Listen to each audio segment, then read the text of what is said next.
Hello and welcome to the second episode of Inspiratia's battery storage webcast series in partnership with the law firm Gowling WLG. I'm Alex Blackburn, Inspiratia's head of renewables, and joining me for episode 2 was Gowling energy partner Gus Wood and Joe McDonald, vice president of sales at UK aggregator LimeJump. The conversation took place in early February at Gowling's London Bridge offices at a time of significant uncertainty in the UK energy sector, in particular for distributed generation. This uncertainty came to a head at the end of 2018 when the EU ruled that the UK's capacity market was illegal on state aid grounds. The CM is now suspended indefinitely. Gus and Joe shared their views on the implications of the CM situation for battery storage and also talked about a range of other policy developments, including Ofgem's targeted charging review.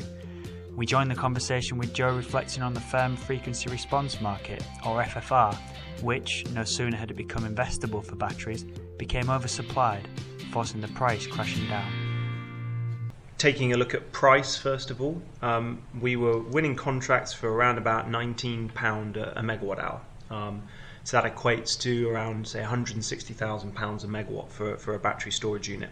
That was in 2016, around February time. Today we're closer to £7.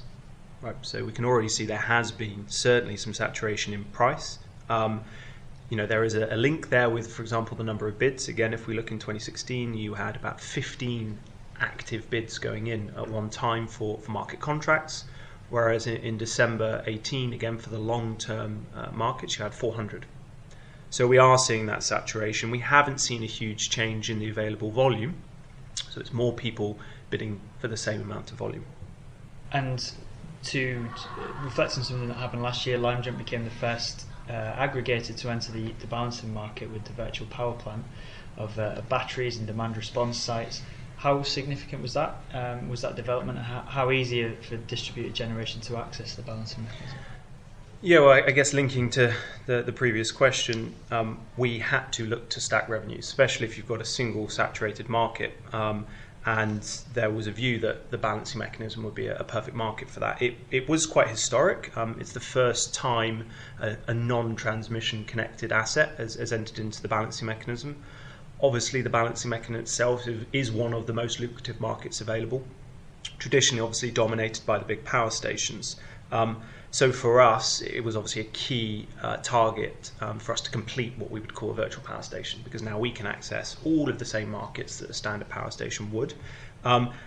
It's not super easy. You have to still be a fully fledged supplier with a supply license. The lead time is still sort of 3 to 4 months. Once you've become a supplier, so you might add another 6 to 9 months on top of that. And there are technical challenges about certainly how you bring distributed assets into and replace what a traditional power station would have been. So there's quite a lot of technical challenges we had to go through. I think generally from where we sit today, even the combination of stacking is not quite where it needs to be. So as of today, you can now stack the balancing mechanism revenues for some hours and then in separate hours do frequency response. That was not even possible 6 months ago. But in order to do so, you have to have your contracts with the same party now. So you can't have a contract either direct or with another supplier for the BM and then one with FFR. You have to combine those. So it's a little bit limited of choice for the customers. And then on top of that, you have certain restrictions, for example, on how you can bid, because your single BMU needs to now bid as one single price into the market. So we've now gone from perhaps a model where lots of different customers under the LimeJump umbrella are setting the prices they want to achieve going into an FFR market. They're now forced to almost collaborate on price and bid in to the national grid, which is again a huge change and one that is a slight barrier for most investors who want to obviously have individual bids priced according to their needs. Mm-hmm. But I think what LimeJump has done around the balancing mechanism has been really exciting. And I think one of the positive regulatory changes we're going to see coming through during the course of 2019 is around access to the balancing mechanism by distributed generation, a combination of what's often referred to as Project TARE, which is an EU-driven project, but one which the National Grid have taken up and will continue with regardless of continuing membership of the EU, and which will introduce virtual lead parties as BSC, a recognised class of BSC party, and enable those people to bid into the balancing mechanism in a way that wasn't previously available to distributed generators. And this, has been badged as one of those instances in which National Grid is rebalancing the position between distributed generation and transmission connected generation in a way which equalises it in a sense of improving the position of distributed generation, giving them access to revenue stream that wouldn't otherwise be available to them. So that is a positive in terms of regulatory change, but it's not necessarily a guarantee of income. It's just another means of accessing that income. And it comes with actually interesting sort of nuance, because a virtual lead party doesn't need to be a supplier. And I think there is a slight shift already in the view that where we're seeing market entry for normal suppliers being scrutinised now at the domestic level, with obviously suppliers going bust, virtual lead parties do not need to meet all of the strict regulations that a supplier would. There is quite a lot of blurred lines between the reconciliation between your supplier, who will invoice you, and then your aggregator or third party, or perhaps even other supplier who doesn't have to disclose who they are to your current supplier, for example, or current PPA provider. So that virtual lead party is going to be very interesting on things like reconciliation, what kind of penalties can be charged against them, even things like credit checking and making sure that they're facing the right kind of penalties should they fail to perform in the BM. Simply said, a supplier today, if they do not meet the requirements of the balancing mechanism, they can have their entire supply license revoked. That's a huge penalty, one that will keep you sort of on the straight and narrow. If you don't have one, well, what's the worst you're going to face? So it's quite an interesting dynamic about bringing this smaller and wider access, but it is a positive thing. More liquidity in that market is going to be far greater for everyone. And so moving on, to kind of another revenue stream that has been a critical part of the battery market so far, the capacity market. Obviously, it was only in the last couple of months that it's been suspended indefinitely, I guess, at this point. My understanding is that a lot of investors, asset owners, use the capacity market as kind of peg to hang their debt financing on. Obviously, if that's their strategy. Just interested in both your views on how significant the news was before Christmas about the suspension and what you think might happen, and also as a secondary question, just what the impact will be on batteries in the short term. Sure. Well, it was definitely a shock, I think, to everyone in the industry. The challenge had been ongoing for a number of years, but obviously the outcome wasn't known, and when it came through, it was, I think, a surprise. What it means is, in legal terms, because the capacity market, the 15-year capacity market contracts weren't available to demand-side response, and because the courts found that the EU Commission didn't give sufficient consideration to whether that was an appropriate distinction to be made, then on the back of that, the scheme was held to be illegal state aid. So it is, as you say, suspended, pending outcomes of, currently the Commission are appealing that decision.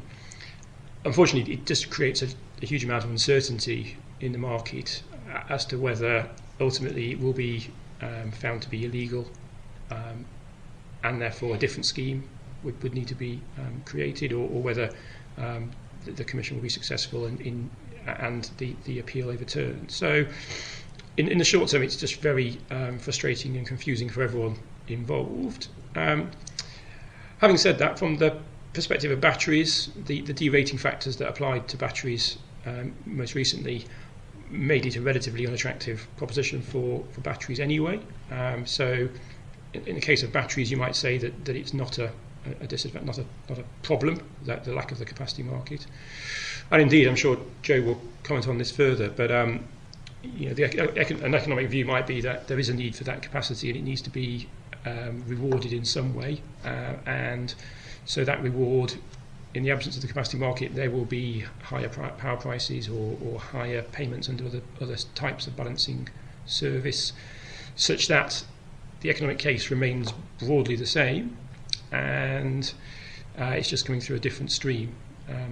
Where that does make a difference, though, is around the nature of that. So whereas the capacity market was a long-term revenue stream, if you're able to access it, and the other alternatives where that economic benefit might come through, spot power prices, they're not long-term, and therefore that presents a different proposition for different funders depending on their risk appetite.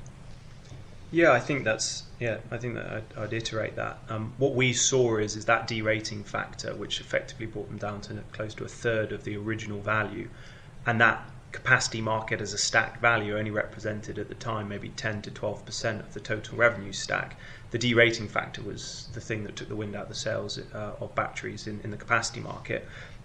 So therefore, on an economic basis, it didn't make a huge difference it being suspended, but it undoubtedly has impacted investment.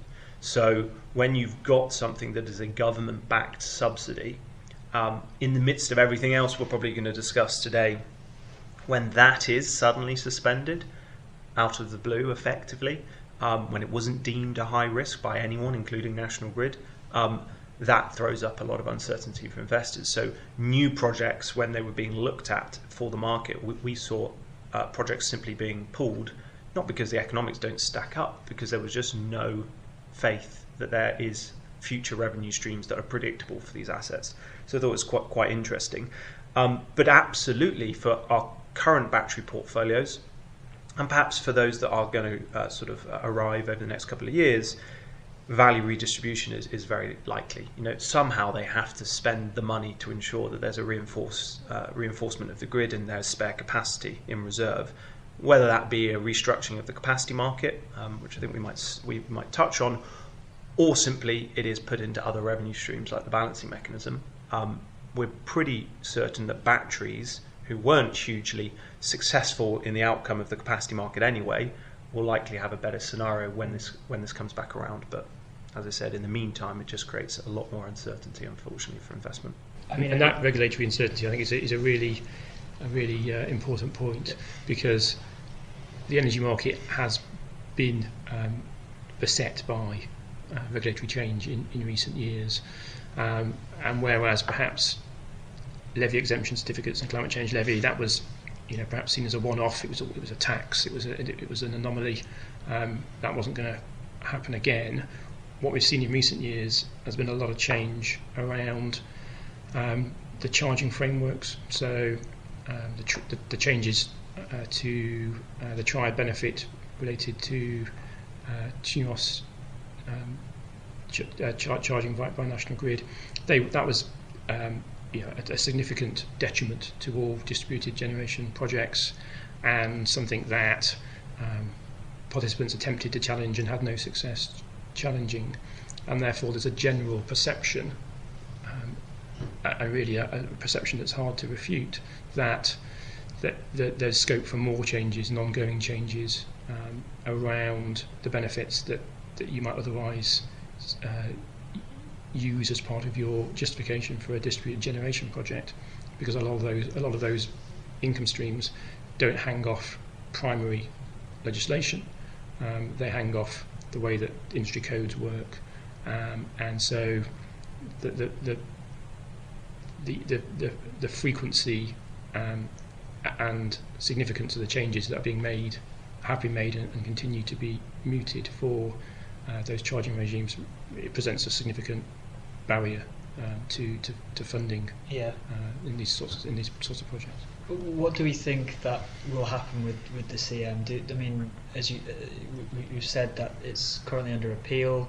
Until then, payments have been deferred, as far as I'm aware. Is it fit for purpose under its current structure? Do you think that appeal will be successful? And if not, what will the market get in terms of a support structure? Well, it's interesting. So there is an indication from the government. They're pretty certain that this is going to come back because it's in the price cap. and they've kept it in the price cap.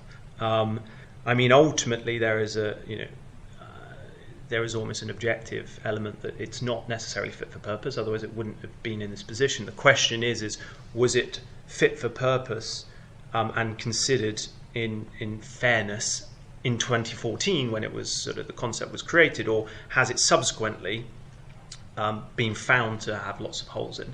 But I think what we've seen is ultimately it was created to be technology agnostic, and therefore sort of provide a fair game to build reserve capacity in the UK. The way it was effectively the parameters for the capacity market definitely suited the likes of transmission connected gas, CCGT, and we know that there is an inclination from the government to build that. And what happened is we had a lot of smaller distributed generation that came in and cut the price down lower. And then subsequently what we've had is we've had a series of penalties against those distributed generation assets like batteries, where we had the reductions without any view of what the benefits of their uniqueness are. So for example, speed of response rather than being able to hold for 2 hours. And then even that was based on National Grid's stress event scenario analysis, which came out. No one had nearly any time to provide any feedback to it or put it under any scrutiny, and it sort of said, no, we need 1 to 2 hour assets. So I think from our perspective, what we would like to see from the CM is not too dissimilar to what we've seen from other government subsidies. We have actively subsidised certain types of technology in order to get them built. Previously, we've done it with wind, we've done it with solar, done it with anaerobic digestion, landfill gas, all of these different technology types. We don't see a problem in doing a bottom-up analysis of what reserve capacity we actually need, and therefore treating those independently for both their flaws and their uniqueness, rather than trying to create this kind of general approach which frankly just favours larger transmission gas. I'd like to move on to the targeted charging review, and Ofgem published a consultation on its review decision and draft impact assessment before Christmas. Maybe Gus, if I could come to you, what were the headline takeaways from that, and how could it change the landscape for battery storage? I think there's a number of limbs to the government proposals, but I think today we're talking more about the kind of routes to market, perhaps standalone projects. So the more significant change from the perspective of those projects would be the changes around BSUOS. So, and there are sort of 2 headline issues really. The first is that currently suppliers are charged for their demand customers on a net basis. So they're charged for their demand net of their distributed generation. Whereas the proposal is that will cease to be the case, and suppliers will be charged on the basis of their gross demand, ignoring generation. So that removes an income stream that distributed generators would previously have had through selling that avoided BSUOS benefit.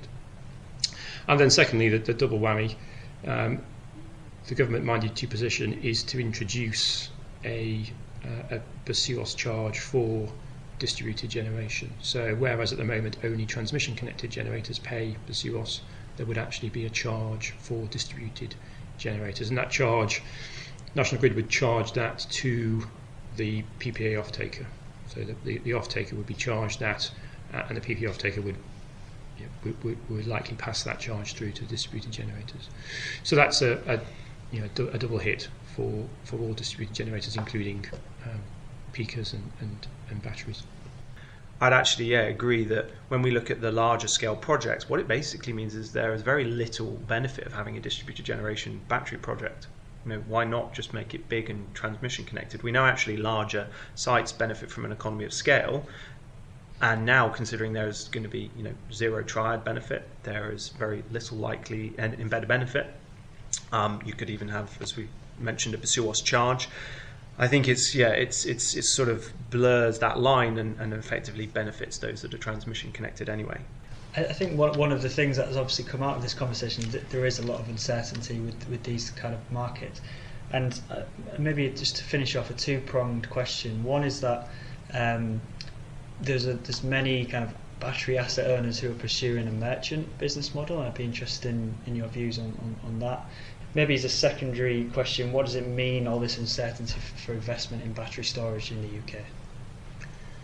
Sure. Well, I think I think it's impossible to sort of divorce yourself entirely from these regulatory changes, because the nature of energy is that a lot of the available income and revenue is via these regulated schemes. So it's just not possible to divorce yourself from those. I think what we are seeing though is people who are willing to make investment decisions on a sort of a macroeconomic basis of there needs to be capacity, and batteries can provide capacity, and therefore we will build batteries and seek, without any particular plan of necessarily which pot the income will come through, but with a general entrepreneurial approach of there will be income and we will be flexible and fleet of foot and follow the best opportunities, and that I think is a valid approach for many investors. I'm not sure that, from taking a step back from a kind of UK PLC perspective and energy policy generally, that doesn't sound necessarily the most sensible way for the capacity question to be answered. And I do think, echoing what Joe said, that we do need a more joined up approach and policy to deliver capacity in a coherent and cost effective manner. And rightly or wrongly, a lot of the current changes proposed to charging, whilst I think everyone would agree there's sense in reviewing and changing the current system, I think a lot of people would also feel that the changes have been predetermined and there's a predisposal against distributed generation, and a lot of the outcomes seem to be stronger than perhaps those involved in distributed generation were expecting. Yeah, I think from LimeJump's perspective, what we have seen, without a doubt, is less investment opportunity. There's no doubt. We've had a very quick burst of projects across, say, 2 years, and that has definitely slowed down. And there's no doubt that's linked to saturation, but also uncertainty. But it's definitely not all doom and gloom at all. I think exactly correct. If you take more of an infrastructure kind of financing view on this, that it's needed over 10, 15 years, there is a need for capacity. Therefore, if we build, there will be markets. And as long as we stay nimble enough and smart enough and look at stacking the revenues and fully understanding those markets and that merchant risk, which, yes, is a massive move away from, quite frankly, easy, fit, rock, long-term investment decisions that most of the investors were used to making. But those that are able to take up that challenge are still finding there are still first movement advantages. There is money to be made, and there are projects that are being built. But I think if you're talking about getting to gigawatts, there is no doubt that right now where we are, there's just a little bit too much of that uncertainty. I don't think we're going to see that solved via a new rock or fit subsidy scheme, which suddenly makes from the government everyone want to buy and build batteries. But it could well be sitting on the suppliers. If the suppliers can get comfortable enough with the markets and have a big enough balance sheet, well, they can help by underwriting with things like tolling contracts, which then remove a lot of that need to understand and assess the merchant risk, which frankly a trading division should do every single day and often does. So we would still need some level of certainty back in order to do that, but it could be by the means of how you actually really start to scale storage again in the UK. But it's definitely an interesting time, and very, very important you keep up to date with all of these changes. That was Gowling's Gus Wood and LimeJump's Joe McDonald talking about routes to market for battery storage in the UK. You can listen back to episode 1 of the series, which looked at behind the meter battery storage, on the Inspiratia website. See you next time for the third instalment in the series.